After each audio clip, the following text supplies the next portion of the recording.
Hey, merci d'être avec nous aujourd'hui. Je m'appelle Cindy et puis on se réjouit juste que tu puisses entendre le message de cette semaine. Demain, les amis, c'est un grand jour. J'espère que vous le savez. Vous savez quel jour on est aujourd'hui? Quelle date? 31 juillet, vous savez ce que ça signifie pour demain? Vous le savez! La journée qu'on attendait tous, mon anniversaire. Non, c'est pas vrai, là, c'est pas vrai. Pour ceux qui nous visitent, c'est pas du tout à propos de moi. Il se trouve que la Suisse a décidé d'être célébrée le même jour qu'on me célèbre. Voilà, je sais. C'est les aléas du direct, hein. Je ne sais pas comment expliquer ça, ça s'est donné comme ça. J'avais envie de faire la fête quand ce jour est arrivé. Demain, on est le 1er août, un moment festif. Et puis, pour nos voisins, c'était il n'y a pas si longtemps, le 14 juillet. Vous avez sans doute entendu parler, vu des choses autour du 14 juillet. Et puis, pour d'autres voisins un petit peu plus loin, c'était le 4 juillet. Je ne sais pas si vous savez ça, mais avec les réseaux sociaux, avec aujourd'hui Internet, on est aussi quand même pas mal inondé de toutes ces informations. Et puis, différents pays ont différentes dates. On connaît ces moments qui marquent les nations. Et puis certains, peut-être, ça vous laisse complètement indifférent. D'autres, c'est des jours importants. La plupart du temps, on parle quand même de jours fériés. C'est pas rien. En Suisse, il y a 7 à 8 jours fériés par année. 7 à 8, c'est pas grand-chose. Et je ne sais pas si vous le saviez, mais en fait, le 1er août et puis le 1er janvier sont les seuls qui ne sont pas liés à une fête biblique. Tous les autres jours fériés en Suisse, je parle ici de la Suisse, sont liés à une fête biblique qu'on trouve dans la Bible. Les deux seuls qui ne sont pas, c'est le 1er janvier et puis 1er août. Ces récentes années, il y a eu pas mal de discussions sur comment est-ce qu'on s'engage pour notre pays en tant que chrétien. Si vous regardez un peu largement, qu'est-ce que ça veut dire que d'être concerné par notre pays en tant que chrétien? Je crois que c'est important. On est placé à un endroit en tant que chrétien, et puis je crois que c'est bien de le savoir, que ce soit d'un point de vue politique, idéologique, sociétal, cette question est très importante. Comment est-ce que je manifeste mon ancrage, ma position de chrétien dans mon pays? Comment est-ce que je prie? Comment est-ce que je me tiens? Comment est-ce que je m'engage pour mon pays? Et je crois que c'est important de poser cette question sans tomber non plus dans une relation qui peut être malsaine et dite brutement, théologiquement fausse. On peut tomber dans quelque chose de faux aussi, dans notre relation à la nation. Et je trouvais que c'était bien de parler de ça en ouverture, c'était bien de se poser un petit peu ces questions. Ok, qu'est-ce que ça veut dire que d'être, je vais le dire comme ça, un chrétien suisse à l'aube du 1er août? Comment est-ce qu'on va faire ça? Comment est-ce qu'on va fêter? Puis je pense qu'on peut très vite tomber dans un risque plus ou moins fort de faire ce qu'on a appelé ces dernières années du nationalisme. Puis je crois que c'est important qu'on en parle. Je vais définir ça, vous allez voir, mais avant d'aller de l'avant, puis avant qu'on lise un texte de la Bible qui sera conséquent, j'aimerais vous mettre en garde. Ce message risque d'énerver certaines personnes. J'en ai conscience. Je sais que la plupart du temps, quand les gens sont énervés, ils ne viennent pas me le dire à moi. C'est surprenant, mais c'est OK. Les plus courageux m'écrivent un mail. Les autres, je les vois simplement plus. On a une manière très suisse de montrer notre désaccord, n'est-ce pas?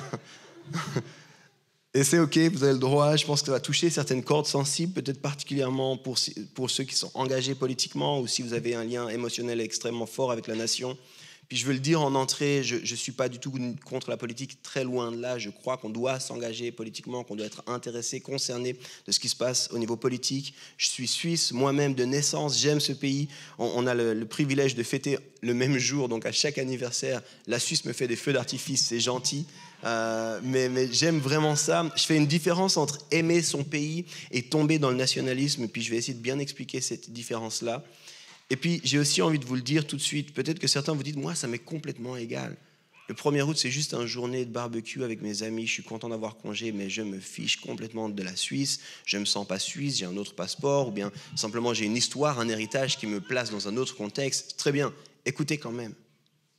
Parce que la clé principale de mon message va être liée bien au-delà de la question de la nation. Puis je crois que c'est quelque chose pour tous les disciples de Christ. Alors on va lire ensemble un passage, c'est Daniel, le chapitre 3, et on va le lire presque tout en entier. Donc il ne va pas s'afficher au-dessus de moi, je vous invite vraiment à prendre le temps de prendre une Bible. Si vous n'avez pas de Bible, il y en a qui sont au fond, et puis c'est un cadeau, prenez-les, gardez-les. On croit que la Bible c'est important. Mais on va prendre ce passage ensemble, puis vu que c'est long, je vous invite vraiment, vous pouvez l'écouter simplement, je vais essayer de m'arrêter de temps en temps pendant la lecture, de commenter un petit peu pour que ce soit aussi buvable, une expérimentation possible pour tous. Mais Daniel, c'est dans l'Ancien Testament, c'est un livre assez particulier, C'est un livre les 9 premiers chapitres sont assez simples à lire. Ils sont assez, même il y a plein de choses qui se passent quand on lit Daniel, les 9 premiers chapitres, c'est assez fou. Puis après, commence à y avoir des visions, des choses qui se mettent en place. Puis c'est beaucoup plus compliqué à comprendre de quoi on parle ici. Juste pour un tout petit peu de contexte, Daniel, c'est un personnage qui a été amené en exil avec tout son peuple, en fait. Et puis lui s'est retrouvé à avoir une place privilégiée auprès d'un roi qu'on va découvrir, qui s'appelle Nabuchodonosor. Et puis, on parle principalement de Daniel. On parle aussi de 3 amis, vous allez les découvrir là. Et puis justement, les 9 premiers chapitres, on a un peu du récit de la vie de ce Daniel-là, de ce qui s'est passé pour lui. On s'en rend pas toujours compte, mais on parle de beaucoup d'années là. Et puis après ça, dans les chapitres qui suivent, en fait, c'est Daniel qui reçoit comme des visions prophétiques, c'est-à-dire qu'il reçoit de l'information de la part de Dieu sur des choses qui vont se passer, comme une vision à un niveau spirituel, des choses qui sont en train de se dérouler. Et puis du coup, c'est pour ça aussi que c'est un peu plus difficile à lire et comprendre, parce qu'on n'est pas dans un récit juste de, voilà, il a fait ci, il a fait ça, c'est un peu moins historique. Donc Daniel, on va lire le chapitre 3 presque en entier, et puis je vais lire, et puis ensuite je vais commenter tout ça, des fois je vais m'arrêter, vous verrez. Le roi Nebuchadnezzar fit une statue en or, haute de 30 mètres et large de 3 mètres. Il l'adressa dans la vallée de Dura, dans la province de Babylone. Le roi Nebuchadnezzar fit rassembler les administrateurs, les intendants, les gouverneurs, les conseillers, les trésoriers, les jurisconsultes, les juges et tous les magistrats des provinces pour qu'ils se rendent à la dédicace de la statue qu'il avait dressée. Alors les administrateurs, les intendants, les gouverneurs, les conseillers, les trésoriers, les jurisconsultes, les juges et tous les magistrats des provinces, vous verrez, ils aiment bien les listes, se rassemblèrent pour la dédicace de la statue que le roi Nebuchadnezzar avait dressée. Ils se tinrent debout devant la statue que Nebuchadnezzar avait dressée. Un héros cria à pleine voix « Voici ce qu'on vous ordonne, peuple, nation, hommes de toute langue, au moment où vous entendrez le son de la trompette, de la flûte, de la guitare, de la petite et de la grande harpe, de la cornemuse et des instruments de musique de toutes sortes, vous vous prosternerez et vous adorerez la statue d'or que le roi Nebuchadnezzar a dressée. Si quelqu'un ne se prosterne pas et ne l'adore pas, il sera jeté à l'instant même au milieu d'une fournaise ardente. » Première pause. Donne un peu de contexte, j'explique un petit peu. Donc, on est là, l'empire de Babylone, quand on parle de Nabuchodonosor, le gars est roi d'un empire. Il faut comprendre un peu ce qu'on parle. On parle plus ou moins d'un empire qui s'étend depuis l'Égypte jusqu'à l'Inde. D'accord, c'est monstrueux le truc. Il n'existe aucun pays de cette taille aujourd'hui, c'est de la folie furieuse. Et puis lui, il est roi sur tout ça, il prend du territoire, il vient de prendre d'autres territoires encore. Et puis, il y a cette idée surprenante de faire une statue. On nous donne un petit peu d'informations sur la statue, puis on décide comme ça, surprenant, c'est comme une journée nationale. Ok, tout le monde, venez. Et quand vous voyez cette statue, puis la musique commence, il faut vous incliner devant cette statue. Alors, on ne sait pas vraiment ce que c'est que cette statue. La Bible ne nous le dit pas. Elle nous dit qu'il y a une statue qui est faite. On pense souvent que c'est la statue du roi, mais en fait, c'est souvent une mauvaise lecture à cause du chapitre précédent. Dans le chapitre précédent, effectivement, le roi voit une statue d'un roi, puis du coup, on en déduit que c'est ça la statue qu'il fait. Mais beaucoup d'historiens, de théologiens pensent plutôt que cette statue, c'était comme un emblème pour Babylone. Ce n'était pas forcément un roi, un personnage, mais c'était plutôt un emblème, une représentation de Babylone qui devait être faite là. Je continue. Verset 7. C'est pourquoi, au moment où tous les peuples entendirent le son de la trompette, de la flûte, de la guitare, de la petite et la grande harpe, des instruments de musique de toutes sortes, je me demande à chaque fois pourquoi il n'a pas juste dit de la musique. Tous les peuples, les nations et les hommes de toute langue se prosternèrent et adorèrent la statue en or que le roi Nabuchodonosor avait dressée. À ce moment-là, profitant de l'occasion, quelques Babyloniens se présentèrent pour accuser les Juifs. Ils prirent la parole et dirent au roi, Nabuchodonosor, « Roi, puisses-tu vivre pour toujours ? D'après l'ordre que tu as toi-même donné, tous ceux qui entendent le son de la trompette, de la flûte, de la guitare, de la petite et la grande harpe, de la cornemuse, des instruments de toutes sortes, devaient se prosterner et adorer la statue en or. D'après le même ordre, si quelqu'un ne se prosterne pas pour adorer la statue, il devrait être jeté au milieu d'une fournaise ardente. Or, il y a des Juifs à qui tu as confié l'administration de la province de Babylone, Shadrach, Meshach et Abednego. Ces hommes ne tiennent aucun compte de ton ordre, roi. Ils ne servent pas tes dieux et n'adorent pas la statue en or que tu as dressée. » Petite pause. Là, il faut imaginer la scène. Il y a une foule. On parle facilement de dizaines, voire de centaines de milliers de personnes qui sont réunies. Journée nationale, le roi a demandé « Venez tous », tous sont venus. Et au milieu de cette foule, on dit tout le monde, qui qu'il soit, s'incline. Mais 3 gars ne s'inclinent pas. Et là, on nous dit, d'autres ont remarqué ça. Et du coup, ils arrivent vers le roi, puis ils disent en plus, c'est pas n'importe qui, c'est les responsables de la province où on est. Si je le fais un petit peu, c'est comme si on... Permettez-moi l'analogie, c'est comme si on dit, c'est une fête qui se passe pour toute la Suisse dans le canton de Vaud. On demande à tout le monde de venir, à tous les Vaudois de venir, puis les magistrats vaudois ne le font pas. Quel déshonneur. Si vous connaissez un peu le contexte, il y a comme un peu de frustration, de tension, parce que ces gars-là ne sont pas des Babyloniens. Ces gars-là sont des exilés, ils viennent avec un autre régime alimentaire, une autre foi, une autre spiritualité, et ils dérangent profondément. Donc ce n'est pas étonnant qu'on les regarde du coin de l'œil. Et quand ils ne s'inclinent pas, quand ils n'adorent pas la statue, on va les dénoncer au roi. Je continue. Écoutez bien. Verset 13. Nabuchodonosor, irrité et furieux, donna l'ordre de faire venir Shadrach, Meshach et Abed-Négo. Ces hommes furent donc amenés devant le roi. Nabuchodonosor prit la parole et leur dit, « Est-il vrai, Shadrach, Meshach et Abed-Négo, que vous ne servez pas mes dieux et que vous n'adorez pas la statue en or que j'ai dressée ? Maintenant, tenez-vous prêts, et au moment où vous entendrez le son de la trompette, de la flûte, de la guitare, de la petite et de la grande harpe, de la cornemuse et des instruments de toutes sortes, vous vous prosternerez et vous adorerez la statue que j'ai faite. Si vous ne l'adorez pas, vous serez immédiatement jetés au milieu d'une fournaise ardente. Quel est le Dieu qui pourra alors vous délivrer de mon pouvoir ?» Il est en train de dire, en gros, « Mais pour qui vous vous prenez ? C'est moi le roi, vous devez m'obéir. » Verset 16, Shadrach, Meshach et Abed-Négo répliquèrent au roi Nebuchadnezzar. « Nous n'avons pas besoin de te répondre là-dessus. Notre Dieu, celui que nous servons, peut nous délivrer de la fournaise ardente, et il nous délivrera de ton pouvoir, roi. Et même s'il ne le faisait pas, sache, roi, que nous ne servirons pas tes dieux et que nous n'adorerons pas la statue en or que tu as dressée. » Écoutez bien, verset 19, Nabuchodonosor fut alors rempli de colère.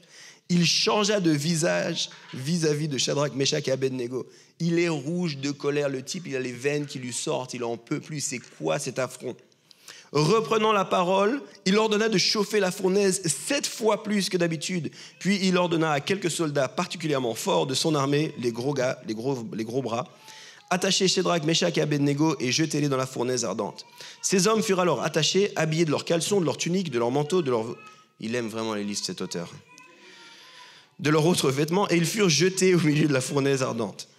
Comme l'ordre du roi était catégorique et que la fournaise était extraordinairement chauffée, la flamme tua les hommes qui avaient jeté Shadrach, Meshach et Abed-Négo. Quant aux 3 hommes aux questions, Shadrach, Meshach et Abed-Négo, ils tombèrent ligotés au milieu de la fournaise ardente. Le roi Nebuchadnezzar fut alors effrayé et se leva subitement. Il prit la parole et dit à ses conseillers, « N'avons-nous pas jeté 3 hommes ligotés au milieu du feu ?»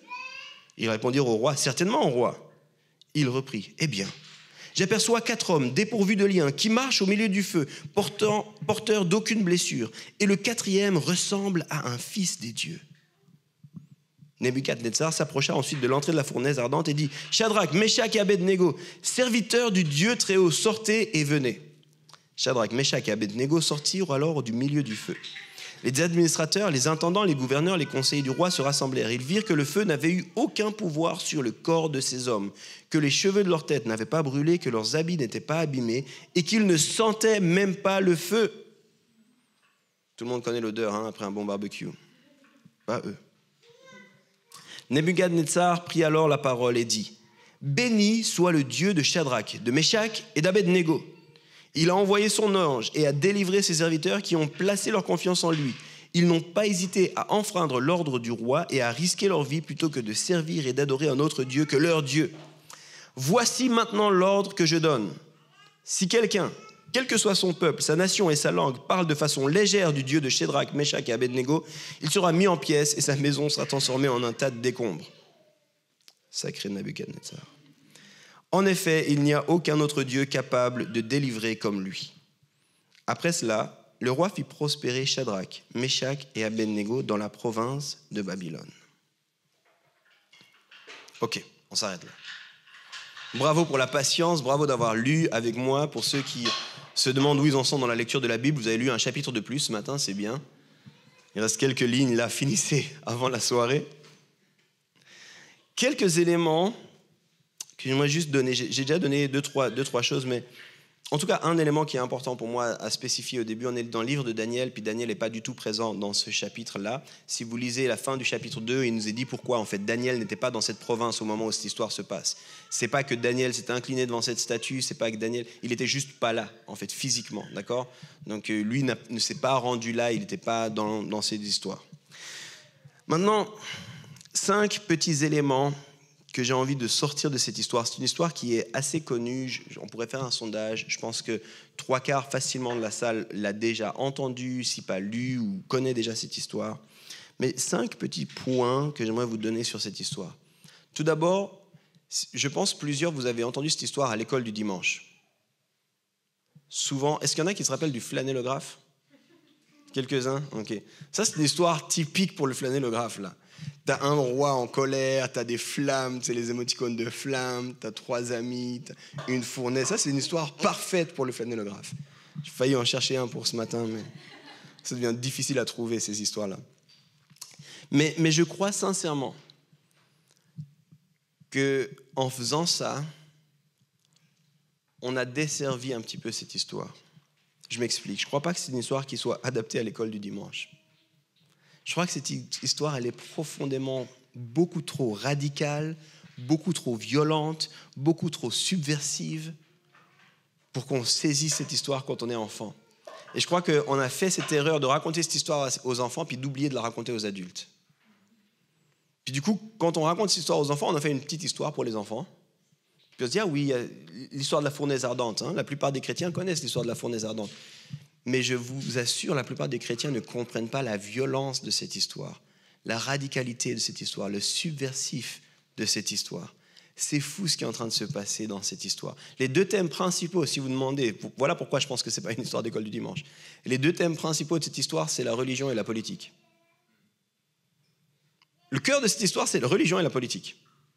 On a un roi qui établit son royaume et puis qui prend des décisions politiques. Et puis on a la religion là au milieu. Puis je pense que c'est bien qu'on la raconte aux enfants.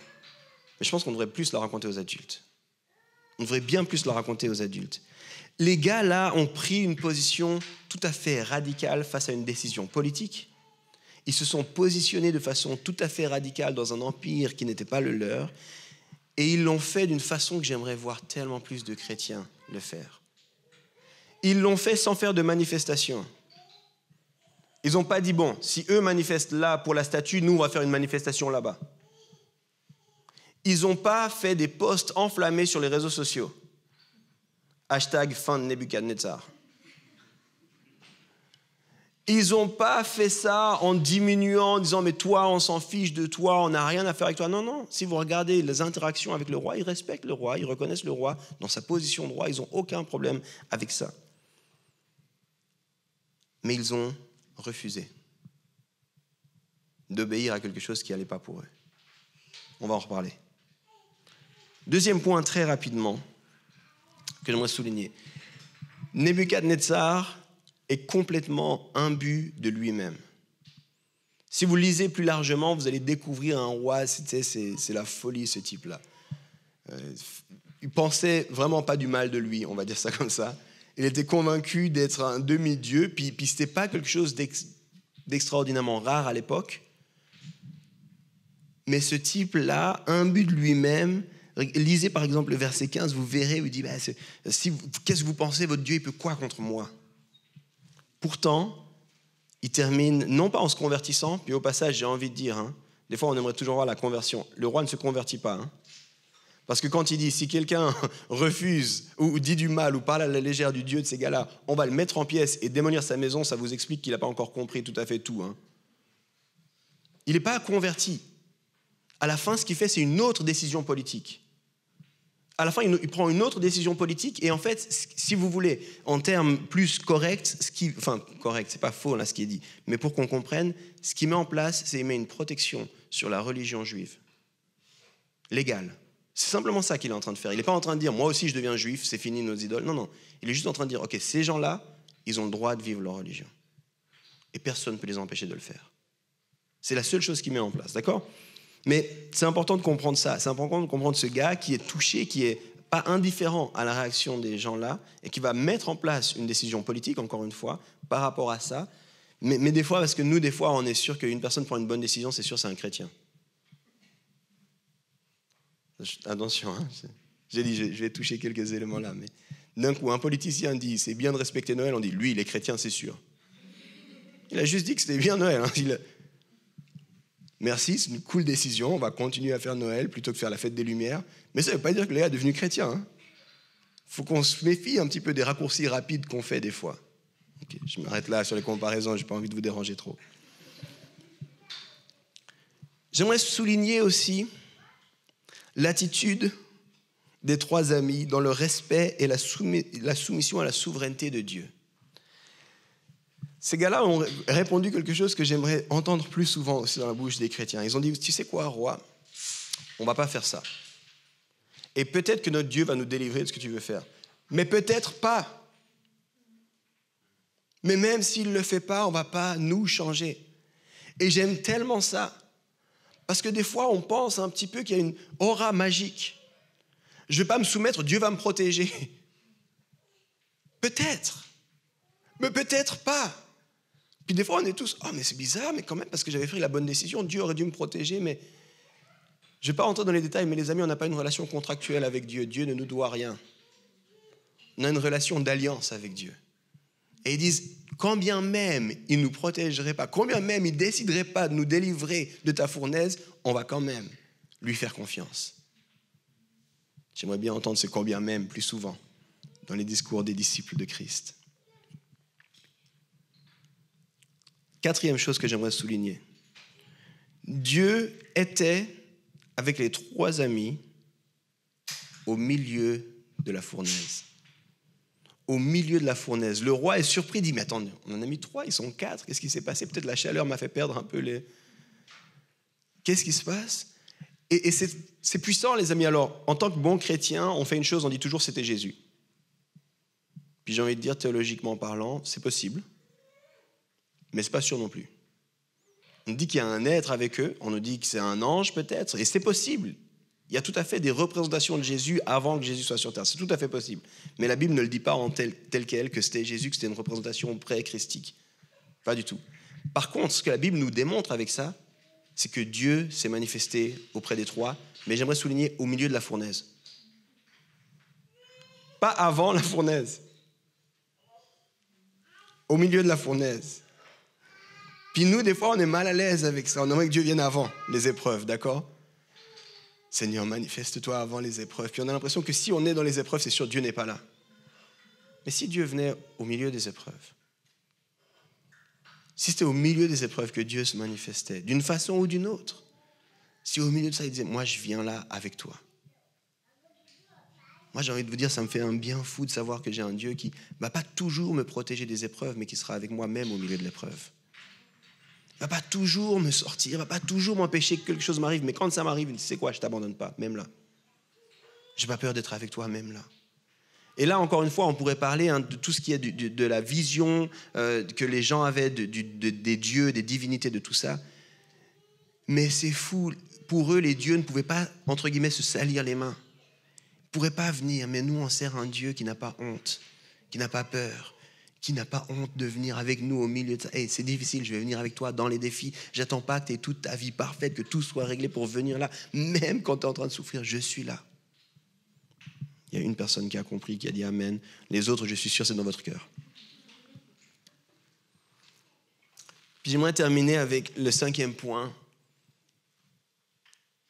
C'est à la fin qui nous est dit, le roi a renforcé encore, elle fait prospérer encore leurs responsabilités. C'était déjà des responsables. Mais au travers de tout ça, le roi a donné davantage de responsabilités, davantage d'influence à ces 3 gars. Puis j'ai envie de te dire, des fois, c'est au travers de ce que tu passes. D'un coup, il y a à la sortie quelque chose de vraiment intéressant. Mais parfois, on ne veut pas passer au travers des épreuves. Pourtant, il y a quelque chose, déjà pendant l'épreuve, Dieu est là, mais après l'épreuve, il y a quelque chose d'extrêmement intéressant.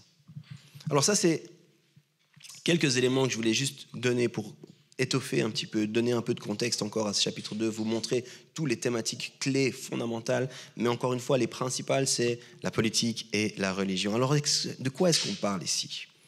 Je crois qu'on a diminué beaucoup le côté subversif et violent de ce récit parce que ce chapitre parle de comment vivre en tant que chrétien dans la société.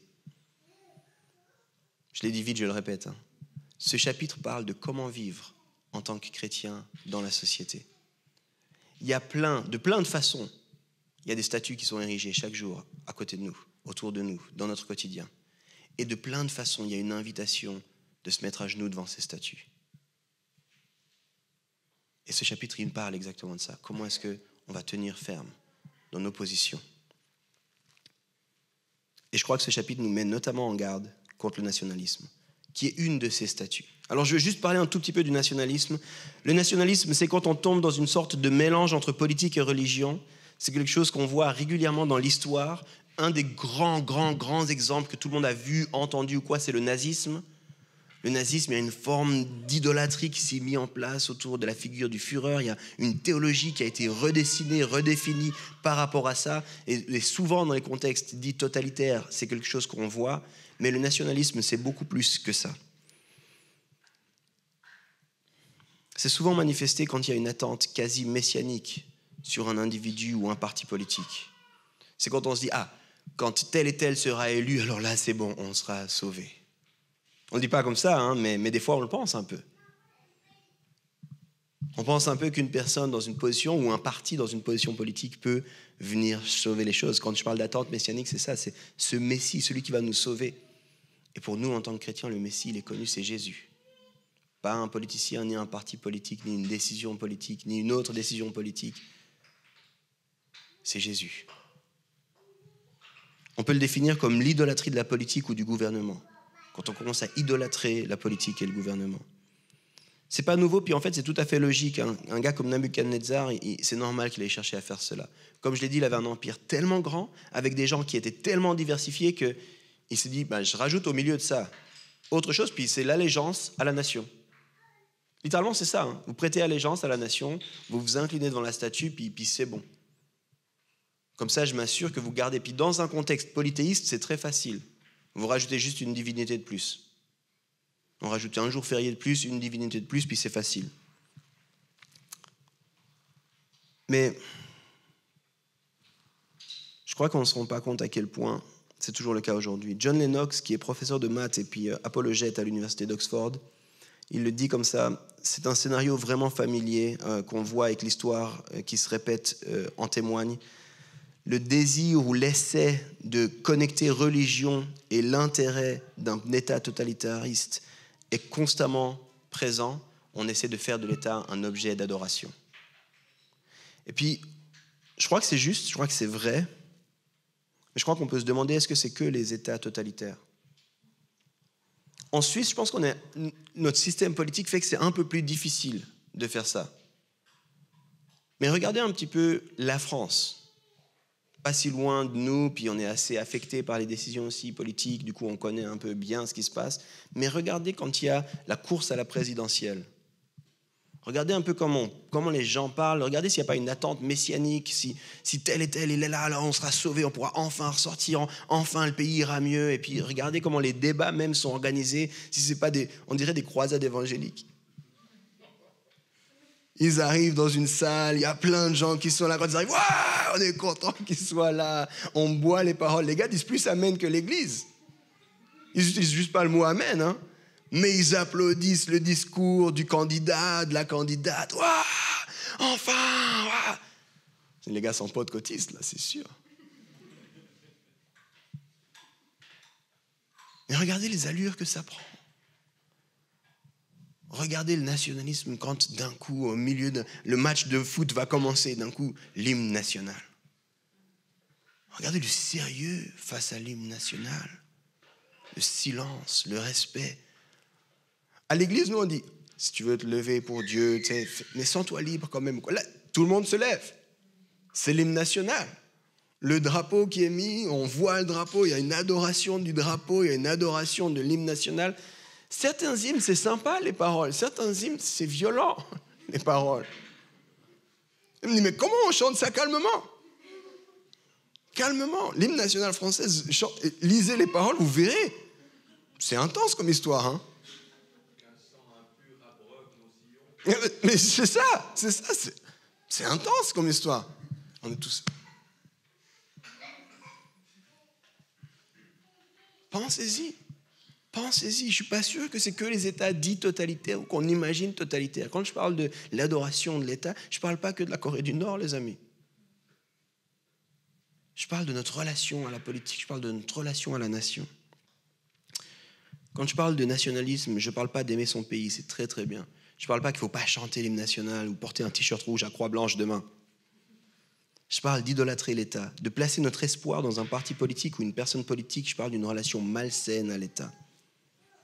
Alors maintenant, avec tout ce que j'ai dit, comment faire pour ne pas tomber là-dedans? Comment faire pour ne pas se faire avoir par les nombreuses statuts qui sont élevés? Je vais vous donner quelques exemples de statuts qui ne sont pas du nationalisme. Et j'aimerais vous proposer une seule et unique clé, et c'est d'ailleurs le titre de mon message, découvrir le principe de la non-participation. La non-participation, c'est ça, ma clé. Alors c'est fascinant de voir cette clé, c'est simple un petit peu, mais on n'en parle pas beaucoup et on le vit encore moins. Au milieu de Babylone, alors qu'on les encourageait à adorer l'État littéralement, à mettre leur confiance dans l'État, à s'incliner devant l'État, et alors que ça aurait été facile, ils auraient pu se dire « Ah mais c'est juste, je m'incline puis c'est réglé », eux, ils ont décidé de faire autre chose. Aujourd'hui encore, je l'ai dit, je crois que c'est facile de mettre notre espoir et notre loyauté derrière l'idée de nation, mais pas seulement. On met parfois notre espoir et notre loyauté derrière une cause. On parle de l'écologie, les amis.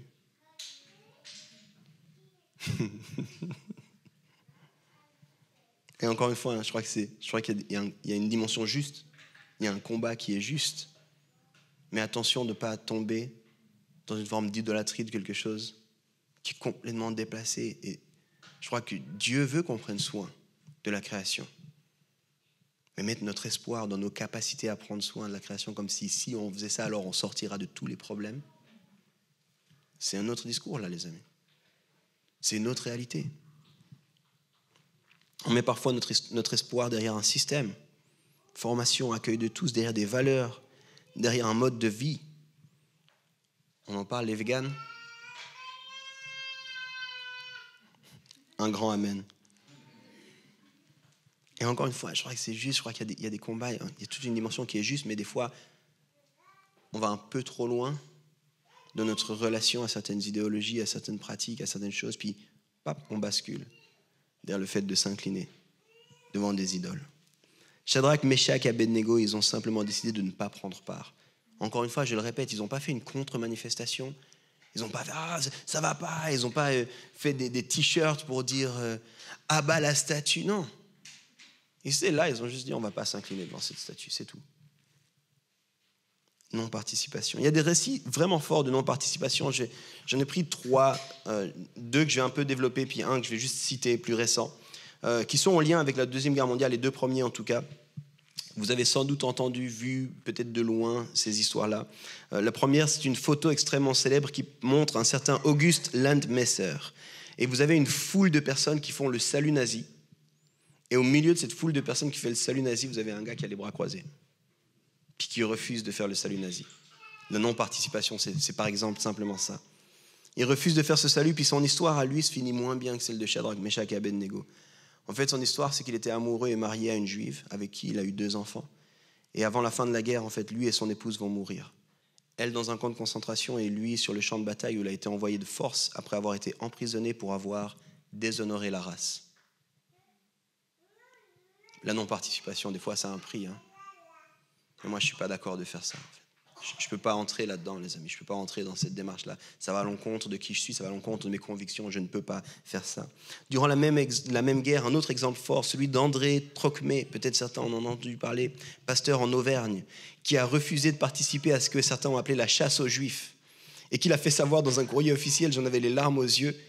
Je vous lis juste un bout de ce document. Il a écrit littéralement au gouvernement une lettre, et puis je vous lis juste des bouts de cette lettre.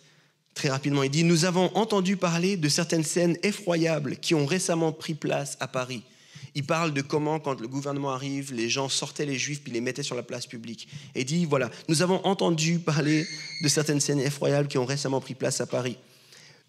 Je saute un tout petit peu. Nous nous sentons obligés de vous informer que parmi nous, il y a un certain nombre de juifs. Écoutez la suite. Mais nous ne faisons aucune distinction entre juifs et non-juifs. C'est tout à fait contraire à l'enseignement des évangiles. Si nos camarades se voient reprocher le fait d'être nés avec une autre religion et reçoivent l'ordre de se faire déporter ou même examiner, ils désobéiraient à cet ordre reçu et nous ferons notre possible pour les cacher du mieux possible. C'est un pasteur qui écrit. Au gouvernement, nous, on ne prendra pas part à ce que vous êtes en train de faire. La non-participation, c'est juste pas possible, c'est contraire à l'enseignement des évangiles. Avec respect, hein, pas de hashtag, pas de grande manifestation. Il dit juste, non mais je le dis parce que moi je suis fatigué des chrétiens qui pensent que le combat se mène sur les réseaux sociaux. Le gars écrit juste une lettre en disant, sachez-le, on a des juifs, vous les aurez pas. Et j'aime cette audace de dire, on fera le mieux possible pour les cacher. Et aujourd'hui, l'histoire n'est pas tout à fait claire. Enfin, on ne peut pas vraiment savoir avec précision, mais on estime entre 3500 et 5000 personnes qui ont été épargnées des camps de concentration dans cette région-là, à cause de cette décision. Vous pouvez aller regarder, hein, je vais vous donner les noms, vous pouvez aller regarder ça, allez vous documenter. Il semblerait que ça a commencé dans ses prédications, avant cette lettre, dans sa prédication, il disait aux gens, nous on ne participera pas à ce qui se passe, c'est contraire à l'enseignement des évangiles, et puis petit à petit ça s'est répandu, puis d'autres ont commencé aussi, puis c'est pas lui tout seul qui a sauvé ces personnes-là, mais en fait, il y a quelque chose qui a été initié par ça. Et beaucoup plus récemment, aux États-Unis, il y a eu un gars qui s'appelle Colin Kaepernick qui a décidé de ne pas participer à l'hymne national américain. C'est un sportif. Et il le faisait en geste de protestation par rapport à certaines choses qui se passent dans le pays. Puis c'était sa manière à lui de dire, je ne veux pas participer à ça pour que vous réalisiez qu'il y a des choses qui ne vont pas dans notre pays. Et si vous regardez un tout petit peu, hein, l'ampleur, la folie que ça a pris. Juste pour que vous compreniez le contexte, un gars sportif décide de s'agenouiller pendant l'hymne national et ça a pris une telle ampleur que le président du pays a décidé qu'il fallait en parler. Imaginez un peu l'ampleur. Nous, on a eu un cas, pas si longtemps que ça, d'un joueur suisse qui a fait un signe qui pourrait faire penser à un autre pays que son pays. Je ne sais pas si vous le savez. Mais imaginez maintenant qu'à la télé, il fallait que le président de la nation dise « par rapport à ce qui se passe sur les terrains de foot ». C'est inadmissible. Imaginez, c'est quoi ces proportions-là? En Suisse, pour nous, ça semble fou, mais dans plus ou moins la même période de l'histoire, ça s'est passé.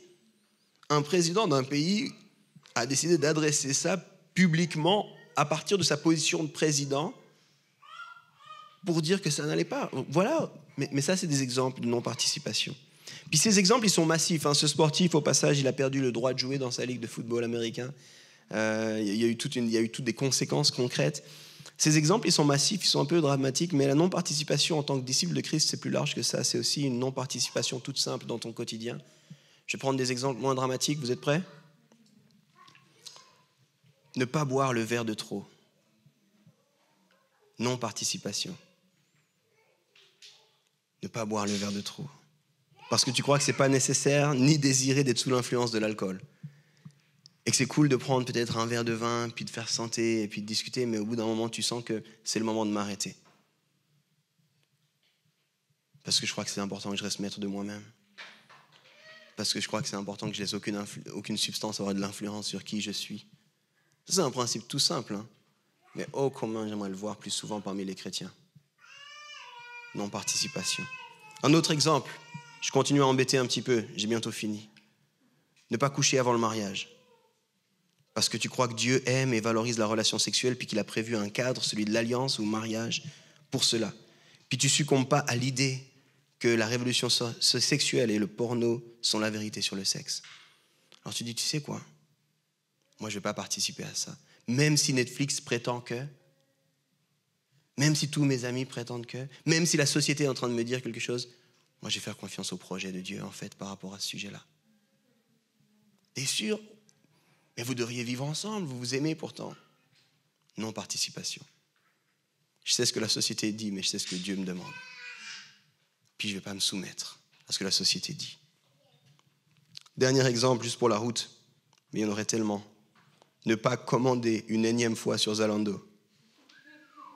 Parce que tu sais que vivre dans le contentement, C'est ce que les disciples de Christ font. Puis tu ne crois pas au mensonge de la surconsommation. Puis tu ne crois pas à ce mensonge de la publicité qui dit que tu as encore besoin d'un t-shirt, alors qu'en vrai, tu en as beaucoup trop dans ton armoire. Puis parce que tu sais en fait que surconsommer, ça a une conséquence sur les gens qui font ça, que pour acheter des vêtements à ces prix-là, c'est-à-dire qu'il y a des gens qui doivent souffrir pour que ça soit possible. Puis tu dis en fait, ça va, merci. Zalando et toutes tes publicités. Je vais me contenter de mes 28 t-shirts. Il y a tellement d'exemples concrets, tout simples, de ce que ça veut dire de vivre la non-participation. Alors j'aimerais simplement conclure. La musique, vous pouvez revenir, on va louer Dieu ensemble, parce que c'est lui qu'on loue et c'est le seul qu'on loue. Plus jeune, une des modes qui m'avait frappé, c'était la mode des bracelets WWJD. WWJD, il y en a qui connaissent ça? Ok. Mais il ne faut pas avoir peur, les amis. Il ne faut pas avoir honte non plus. On est juste un peu plus vieux que les autres, c'est tout. C'était une mode avec un petit bracelet, 4 lettres, qui signifiait « Qu'est-ce que Jésus aurait fait? What would Jesus do ?» Et je me souviens, je les portais, puis il y avait une fierté de l'avoir ça, que ferait Jésus? Puis honnêtement, on peut se poser la question, et je me suis posé la question, si Jésus était là demain, comment est-ce qu'il célébrerait ce moment? La fête nationale. Comment est-ce que Jésus célébrerait ce moment? Et je ne sais pas, je n'ai pas de réponse pour vous, je vous laisse ma question, mais je sais que lui, il a été mis à mort en tant que menace de l'État. Puis qu'est-ce que penserait Paul, qui a écrit environ 2 tiers du Nouveau Testament, puis qui a été tué parce qu'il disait que Jésus était Seigneur avant César? On peut se poser ces questions. Qu'est-ce qu'ils feraient ces héros-là? Nos héros, ceux qui nous précèdent.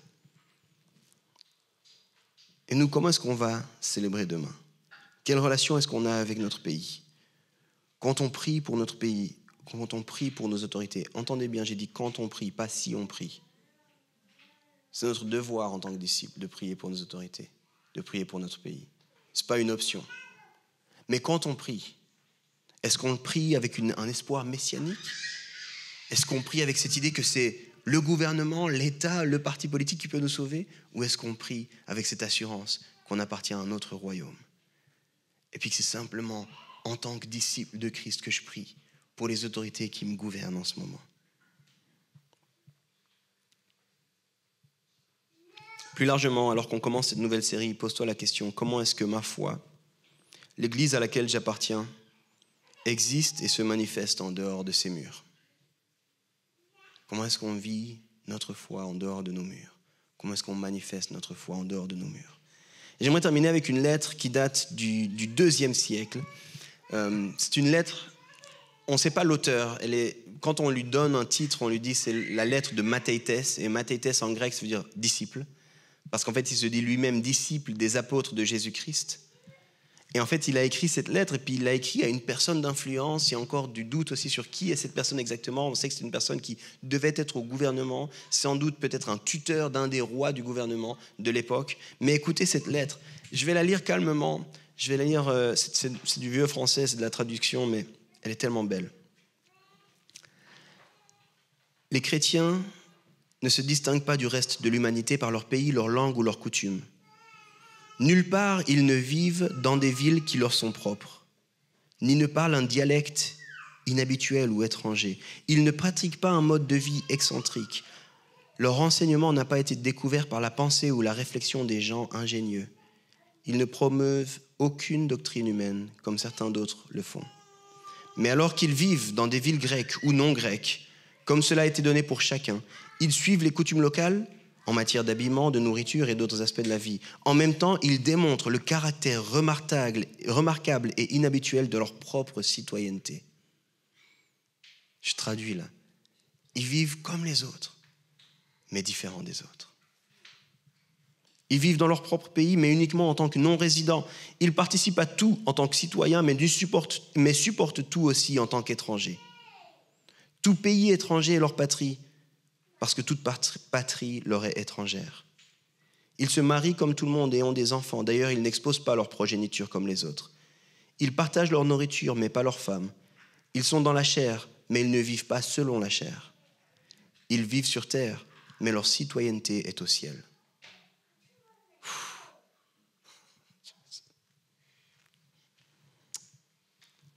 Ils obéissent aux lois établies. Mais dans leur vie privée, ils savent qu'ils transcendent les lois.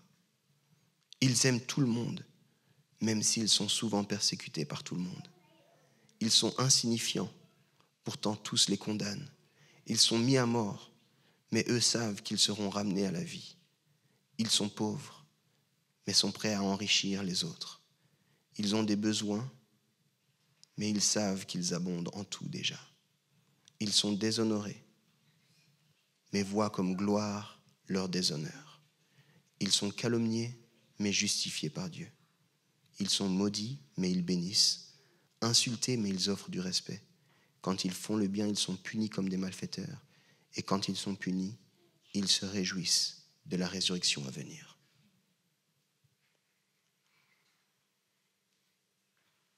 Ça, c'est le style de vie auquel on est appelé, dans le monde et dans la société.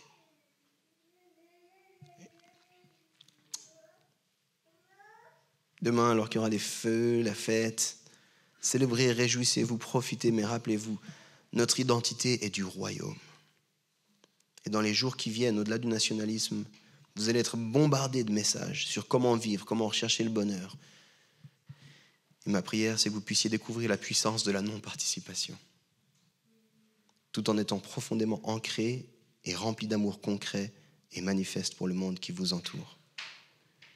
En d'autres termes, que nous puissions ressembler toujours plus à Jésus qui n'avait rien de commun avec nous, mais qui a su venir au milieu de nous. J'espère que le message a pu te parler et que tu puisses vraiment prendre des pépites avec toi durant la semaine et les mettre en pratique.